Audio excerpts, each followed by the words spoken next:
ufalme wa Mungu ukiwa pamoja na wewe, kweli utakula, kweli utakunywa, lakini pia haki itasimama upande wako. Lakini kingine, utakuwa na amani kwenye maisha yako, utakuwa na amani kwenye ndoa yako. Maana yake ufalme wa Mungu utasimamia kwamba unakuwa na amani. Lakini kingine, na furaha katika Roho Mtakatifu.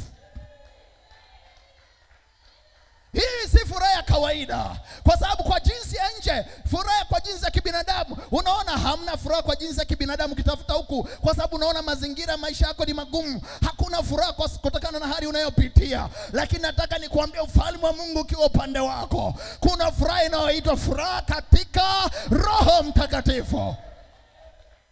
Kipindi wengine wanapitia mazingira magumu, wewe ndani yako una furaha, ndani yako unajitia moyo, ndani yako unakaza moyo, ukijua huyu Mungu aliyenisemesha neno lake akanipa ufahamu, yuko kazini kutekeleza ahadi yake. Haleluya.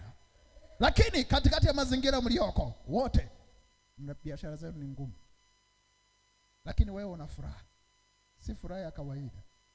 Kwa sababu gani? Hiyo furaha ni indicator, ni ishara ya kwamba Mungu yuko kazini.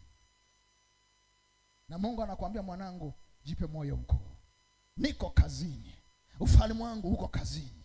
Kila kitu kitabadilika, na wewe utakuwa nuru ya wengine, utakuwa ushuhuda kwa wengine.